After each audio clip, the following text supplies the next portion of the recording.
The lesson I observed was on rockets and quadratics. This was a multi-day lesson where students had to build their own rockets and launchers so we could model quadratic equations.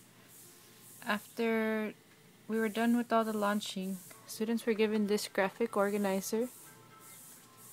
My mentor teacher spent most of the first day really discussing this reading. Students had to read this on their own, and then as a class they discussed the key terms and what the paragraph actually said. So it reads, the function describing the relationship between the height and the time of the rocket is one example of a quadratic function. The quadratic equation can be written in the form y equals ax squared plus bx plus c. Solving the quadratic equation tells us when the rocket lands. So we had the students really discuss in detail what this paragraph actually means and how it related to the rocket project. The next day, the students solved the quadratic equation using factoring method, and we determined the height based on the midpoint between 2 and 12.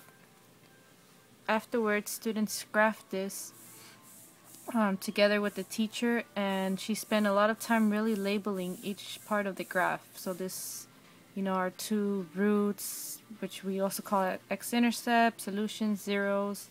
The high point is the vertex or the maximum, so that's where the rocket went the highest and then started coming back down. We told them that this graph is called the parabola, and so we really went in detail of how this is when the rocket took off, hit its highest point, and came back to the ground. On the final day of this lesson, students were to complete a summary using the close technique where they had to fill in the blanks, and these were all terms that we discussed during the reading and during the graphing. Most of these words are on our class word wall. Words like parabola, vertex, x-intercept, zeros, those are all on our word wall with the exception of up and down and solution. And the last part students had to fill in their own. It says, I utilized math in this project to help me determine blank. So we were able to determine whether students understood the reading and the process of the rocket through this summary.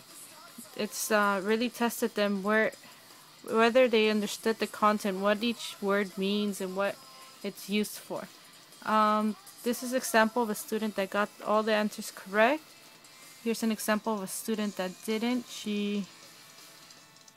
This says the rocket reached a maximum point, which is technically correct, but we're looking for highest.